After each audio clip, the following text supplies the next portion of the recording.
Hello guys, ನಮಸ್ತೆ. ನಾನು ಸಂಯುಕ್ತ. ಇವತ್ತು ನಾನು ನಿಮಗೆ ನಿಮ್ಮ ಸ್ಕೂಲ್ನಲ್ಲಿ ಮಕ್ಕಳನ್ನ ಹೇಗೆ ಡಿಸಿಪ್ಲಿನಾಗಿ ನೋಡ್ಕೋಬೇಕು ಅನ್ನೋದ್ರ ಬಗ್ಗೆ ತಿಳಿಸ್ಕೊಡ್ತಾ ಇದ್ದೀನಿ. ಗಾಯ್ಸ್, ನಾನು ಹೇಳೋ ಈ 10 ಯೂನಿಕ್ ಟೆಕ್ನಿಕ್ಸ್ನ ನೀವು ಉಪಯೋಗಿಸಿದ್ರೆ ಸಾಕು. ನಿಮ್ಮ ಮಕ್ಕಳು ನಿಮ್ಮ ಮಾತನ್ನು ಕೂಡ ಕೇಳ್ತಾರೆ, ಸೈಲೆಂಟಾಗೂ ಇರ್ತಾರೆ. ಹಾಗಿದ್ರೆ ಏನು ಅಂತ ನೋಡೋಣ. Step number 1, silence challenge. ಏನಿದು ಅಂತ ಯೋಚನೆ ಮಾಡ್ತಿದ್ದೀರಾ? ಇದು 1 minute ಚಾಲೆಂಜ್. ಏನಂದರೆ, ನಿಮ್ಮ ಕ್ಲಾಸಲ್ಲಿ ಮಕ್ಕಳು ಕಿರ್ಚೋದು, ಅರ್ಚೋದು, ಪರ್ಚೋದು ಕಾಮನ್ ಅಲ್ವಾ? ಮಕ್ಕಳು 1 ನಿಮಿಷಕ್ಕಿಂತ ಜಾಸ್ತಿ ಸೈಲೆಂಟಾಗಿ ಇರೋದೇ ಇಲ್ಲ ಅಲ್ವಾ? ಹಾಗಿದ್ರೆ ನೀವು ಇದನ್ನು ಉಪಯೋಗಿಸ್ಬೋದು. ಹೇಗೆ ಅಂತ ಯೋಚನೆ ಮಾಡ್ತಿದ್ದೀರಾ? Simple guys. ಏನಂದರೆ, ನೀವು ಕ್ಲಾಸಿಗೆ ಹೋದ ತಕ್ಷಣ ನಿಮ್ಮ ಮಕ್ಕಳಿಗೆ ಹೇಳಿ, ನಿಮ್ಮ ಕ್ಲಾಸಲ್ಲಿ ಯಾರು ತುಂಬ ಸೈಲೆಂಟ್ ಆಗಿರ್ತಾರೋ ಅವ್ರಿಗೆ ಬೆಸ್ಟ್ ಸ್ಟೂಡೆಂಟ್ ಅವಾರ್ಡ್ನ ಕೊಡ್ತೀನಿ ಅಂತ. ಅಷ್ಟೇ ಸಾಕು ಗೈಸ್, ನೀವು ಮಾಡಬೇಕಾಗಿರೋದು. ಇದಾದಮೇಲೆ ಆಗೋ ಮ್ಯಾಜಿಕ್ನ ನೀವೇ ನಿಮ್ಮ ಕಣ್ಣಾರ ನೋಡ್ಬೋದು. Okay. Step number 2, good deed card system. ನಿಮ್ಮ ಕ್ಲಾಸಲ್ಲಿ ಮಕ್ಕಳನ್ನ ನೀವು ಚೆನ್ನಾಗಿ ಅಬ್ಸರ್ವ್ ಮಾಡಬೇಕಾಗುತ್ತೆ. ಯಾವ ಒಂದು ಮಗು ಒಳ್ಳೆ ಆ್ಯಕ್ಷನ್ಸ್ ಮಾಡ್ತಿರುತ್ತೋ, ಅಂದರೆ ಒಳ್ಳೊಳ್ಳೆ ಕೆಲಸ ಮಾಡ್ತಿರುತ್ತೆ, ಏನು ಅಂತ ಯೋಚನೆ ಮಾಡ್ತಿದ್ದೀರಾ? ಹೆಲ್ಪ್ ಮಾಡೋದು, ಶೇರ್ ಮಾಡೋದು, ತಪ್ಪು ಮಾಡಿದಾಗ ಸಾರಿ ಕೇಳೋದು, ಈ ಥರ ಎಲ್ಲ ಮಾಡ್ತಿದ್ರೆ ಒಂದು ಚಾಟ್ನಲ್ಲಿ ಆ ಮಗುವಿನ ಹೆಸರು ಬರೆದು ಒಂದು ಬಾಕ್ಸನ್ನು ಟಿಕ್ ಮಾಡಿ. ಹೀಗೆ ನಿಮ್ಮ ಕ್ಲಾಸಲ್ಲಿ ಪ್ರತಿಯೊಂದು ಮಗುವಿನ ಹೆಸರನ್ನು ನೀವು ಬರೆದಿಟ್ಕೋಬೇಕಾಗತ್ತೆ. ಆಫ್ಟರ್ 10 ಬಾಕ್ಸಸ್ ಕಂಪ್ಲೀಟ್ ಆದಮೇಲೆ ಒಂದು ಸ್ಮಾಲ್ ರಿವಾರ್ಡನ್ನು ನಿಮ್ಮ ಮಕ್ಕಳಿಗೆ ಕೊಡಿ. ನಾವು ಹೇಳ್ತೀವಲ್ವ guys, your action speaks louder than words ಅಂತ. ಮಕ್ಕಳಿಗೆ ಅವ್ರ ಆ್ಯಕ್ಷನ್ಸು ಮಾಡ್ತಿದ್ದಾಗ ಗಿಫ್ಟ್ಸ್ ಕೊಡೋದ್ರ ಮೂಲಕ ಅವ್ರಿಗೆ ಮೋಟಿವೇಟ್ ಮಾಡಿದರೆ ಅವರು ನಮ್ಮ ಮಾತನ್ನು ಕೇಳ್ತಾರೆ ಕೂಡ, ಮತ್ತು ಆ ಒಂದು ಮಾರಲ್ಸ್ನ ಕಲಿತಾರೆ ಕೂಡ. Okay guys? ಹಾಗಿದ್ಮೇಲೆ ನಂಬರ್ 3 ಹೋಗೋಣ. Song of corrections. ಒಂದು ಹಾಡು ಹೇಳ್ಬೋದು ಗಾಯ್ಸ್. ಈಗ ಕ್ಲಾಸಿಗೆ ಬಂದ ತಕ್ಷಣ ಕ್ಲಾಸು ಖಜಿ ಬೇಜಿ ಗಿಜಿ ಗಿಜಿ ಅಂತ ಇರ್ತಾನೆ ಇರುತ್ತೆ ಅಲ್ವಾ? ಆ ಟೈಮಲ್ಲಿ ನೀವು ಬಂದ ತಕ್ಷಣ ಒಂದು ಸಿಂಪಲ್ ಆಗಿರೋ 3ರಿಂದ 4 ಸಾಲು ಒಂದು ಹಾಡು ಹೇಳಿದ್ರೆ ಸಾಕು. ಹಾಡು ಹೇಳೋದಕ್ಕೆ ಬರಲ್ವಲ್ಲ ಮೇಡಮ್ ಅಂತ ಯೋಚನೆ ಮಾಡ್ತಿದ್ದೀರಾ? ಅದಕ್ಕೂ ನನ್ನ ಹತ್ರ ಒಂದು ದಾರಿ ಇದೆ. ಏನು? ಫನ್ನಿ ಲೈನ್ ಹೇಳಿ, ಜೋಕ್ ಮಾಡಿ, ಅಥವಾ ಒಂದು ಕರೆಕ್ಷನ್ ಲೈನ್ ಹೇಳಿ. ಆಮೇಲೆ ನೋಡಿ ಅಲ್ಲಿ ಆಗೋ ಮ್ಯಾಜಿಕನ್ನು. ಕರೆಕ್ಷನ್ ಲೈನ್ ಅಂದರೆ ಯಾವ ಥರ ಅಂತ ಯೋಚನೆ ಮಾಡ್ತಿದ್ದೀರಾ? Guys, like next time think twice, B nice. ಮುಂದಿನ ಬಾರಿ ಯೋಚಿಸು, ಒಳ್ಳೆಯದನ್ನು ಆಯ್ಕೆ ಮಾಡು. ಈ ಥರ ನೀವು ಹೇಳ್ಬೋದು. ಇದರಿಂದ ಮಕ್ಕಳಿಗೆ ಖುಷಿಯಿಂದ ಕಲಿತಾರೆ ಮತ್ತು ಯಾವಾಗಲೂ ನೆನಪಲ್ಲಿ ಇಟ್ಕೋತಾರೆ ಕೂಡ. ಹಾಗಿದ್ರೆ ಸ್ಟೆಪ್ ನಂಬರ್ 4ಗೆ ಹೋಗೋಣ. Emotion mirror game. ಏನಿದು ಅಂತ ಯೋಚನೆ ಮಾಡ್ತಿದ್ದೀರಾ? ಗೈಸ್, ಕ್ಲಾಸಸ್ಸು ಒಂದೊಂದು ಹೇಗಿರುತ್ತೆ ಅಂದರೆ ತುಂಬ ಗಲಾಟೆ ಆಗ್ತಿರುತ್ತೆ, ಅತಿರೇಕಕ್ಕೆ ಹೋಗ್ತಾನೆ ಇರುತ್ತೆ. ನಾವೆಷ್ಟು ಕಂಟ್ರೋಲ್ ಮಾಡಿದ್ರು, ಎಲ್ಲ ಟೆಕ್ನಿಕ್ಸ್ ಯೂಸ್ ಮಾಡಿದ್ರು, ಕಿರ್ಚಿದ್ರು, ಹೊಡೆದ್ರೂ ಕಮ್ಮಿನೇ ಆಗಲ್ಲ ಅಂದರೆ ನೀವು ಈ ಟ್ರಿಕ್ಕನ್ನು ಉಪಯೋಗಿಸ್ಬೋದು.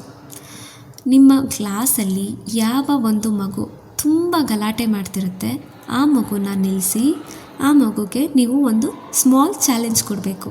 ಆ ಮಗುಗೆ ನೀವು ಹೇಳಬೇಕು, ನಿನಗೆ ಕೋಪ ಬಂದಾಗ, ಮತ್ತು ನೀನು ಯಾರಿಗಾದ್ರೂ ಹೆಲ್ಪ್ ಮಾಡಿದಾಗ, ಮತ್ತು ನೀನು ಯಾವಾಗಲೂ ಕೈಂಡ್ಫುಲ್ ಆಗಿರ್ತೀಯಲ್ವಾ, ಈ ಥರ ನನಗೆ ಡಿಫ್ರೆಂಟ್ ಕೈಂಡ್ಸ್ ಆಫ್ ಫೇಸಸ್ನ ನಿನ್ನ ಮುಖದ ಮೇಲೆ ಒಂದೊಂದಾದಮೇಲೆ ಒಂದೊಂದನ್ನು ನನಗೆ ತೋರಿಸ್ಬೇಕು. ಅದು ನಾನು ನಿನಗೆ ಕೊಡ್ತಿರೋ ಸಿಂಪಲ್ ಟಾಸ್ಕ್ ಅಂತ ಹೇಳಿದ್ರೆ ಸಾಕು. ಆ ಟಾಸ್ಕನ್ನು ಆ ಮಗು ಮಾಡ್ತಾ ಆ ಮಗು ಮುಖದಲ್ಲಿ ಎಮೋಷನ್ಸು ಚೇಂಜಸ್ ಆಗ್ತಾ ಹೋಗ್ತಾ ಇರುತ್ತೆ. ಈ ಒಂದು ಟಾಸ್ಕು ಆ ಮಗುಗೆ ಎಮೋಷನ್ಸ್ನ ಅರ್ಥ ಮಾಡಿಸುವಂತಹ ಶಕ್ತಿ ಇರುತ್ತೆ ಗೈಸ್. ಹಾಗಾದರೆ ಇದನ್ನು ಫಾಲೋ ಮಾಡ್ತೀರಾ ಅನ್ಕೋತೀನಿ. ಹಾಗಿದ್ಮೇಲೆ ಸ್ಟೆಪ್ ನಂಬರ್ 5 ಹೋಗೋಣ. Gift of apology box. Guys, ಈಗ ನಾವು ಸಾರಿ ಬಾಕ್ಸ್ನ ನೋಡಿದ್ದೀವಲ್ವಾ, ಅದನ್ನೇ ನಾವು ಅಪಾಲಜಿ ಬಾಕ್ಸ್ ಅಂತ ಕೂಡ ಹೇಳ್ತೇವೆ. ಗೈಸ್, ಒಂದು ಸಾರಿ ಬಾಕ್ಸ್ನ ರೆಡಿ ಮಾಡಿಟ್ಕೊಳ್ಳಿ ನಿಮ್ಮ ಕ್ಲಾಸ್ನಲ್ಲಿ, ಆಯಿತಾ? ನಿಮ್ಮ ಮಕ್ಕಳು ಯಾವುದೇ ಒಂದು ತಪ್ಪು ಮಾಡಿದಾಗ, ಅದು ಸಣ್ಣದಿರ್ಬೋದು ದೊಡ್ಡದಿರ್ಬೋದು, ಆ ಒಂದು ಪೇಪರ್ನಲ್ಲಿ ಬರೆದು ನಂತರ ಸಾರಿಯನ್ನು ಕೇಳಿ ಅದನ್ನು ಆ ಬಾಕ್ಸ್ಗೆ ಹಾಕೋ ಥರ ಮಾಡಿ. ಇದರಿಂದ ಏನಾಗುತ್ತೆ ಅಂತ ಯೋಚನೆ ಮಾಡ್ತಿದ್ದೀರಾ?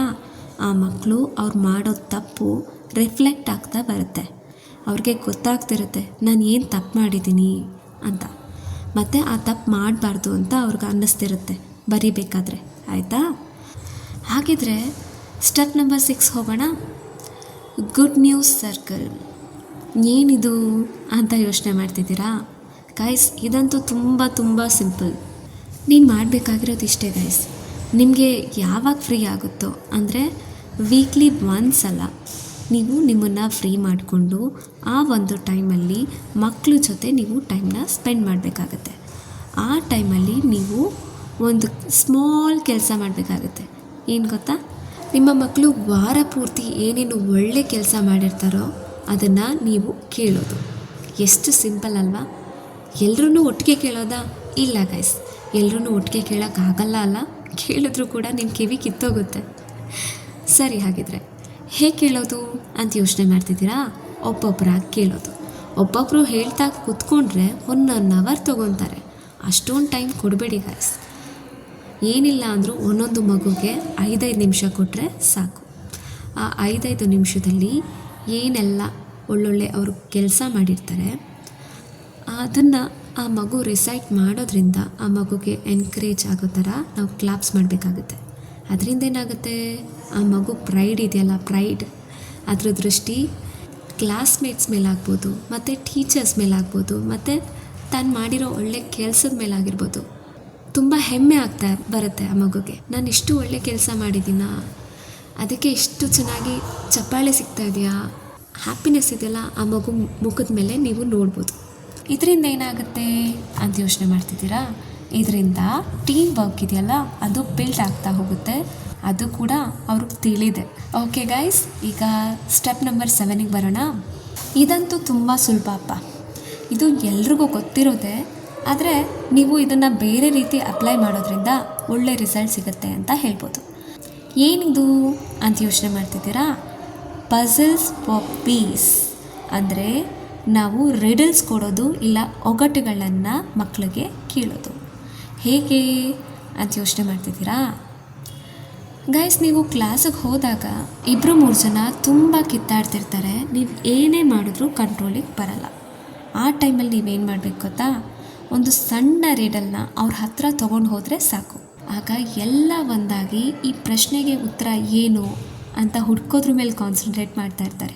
ಇದರಿಂದ ಏನಾಗುತ್ತೆ, ಫ್ರೆಂಡ್ಶಿಪ್ಪು ಚೆನ್ನಾಗಿ ಬಿಲ್ಡ್ ಆಗ್ತಾ ಹೋಗುತ್ತೆ. ರಿಡಲ್ಸ್ ಅಂದರೆ ಯಾವ ಥರ ಕೊಡೋದು ಯೋಚನೆ ಮಾಡ್ತಿದ್ದೀರಾ? ತುಂಬ ಸಿಂಪಲ್ಪಾ.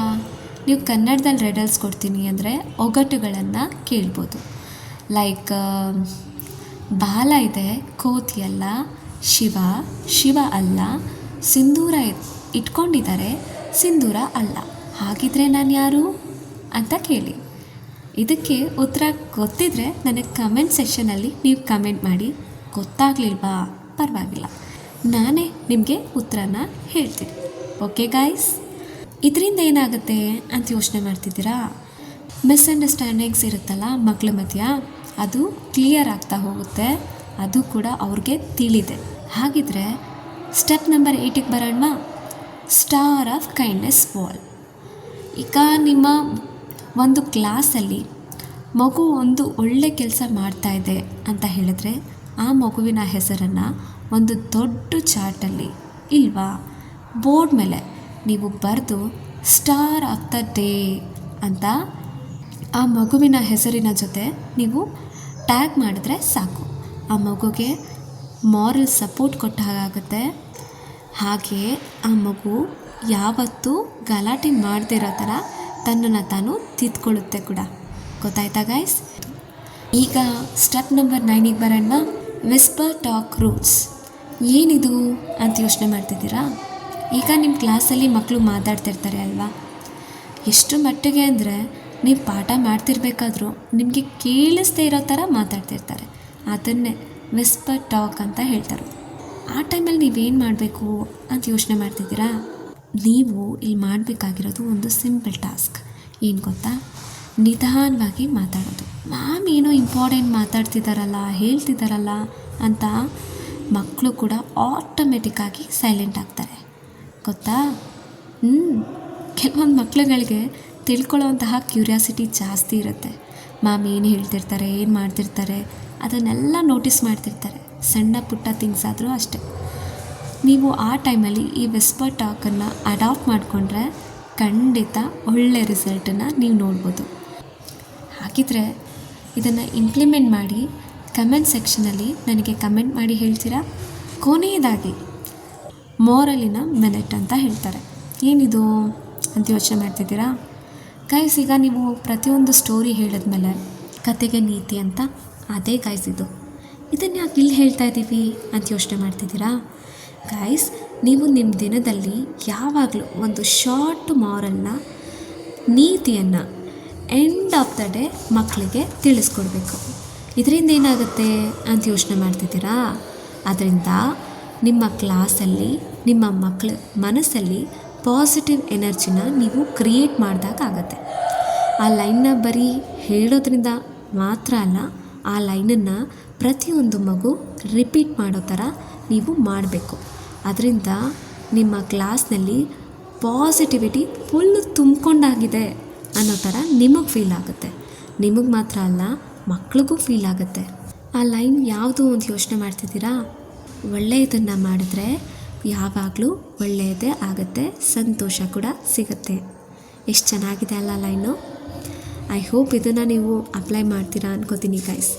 ನಾನು ಹೇಳಿರೋ ಈ 10 ಸಿಂಪಲ್ ಟೆಕ್ನಿಕ್ಸ್ನ ನೀವು ಫಾಲೋ ಮಾಡಿ.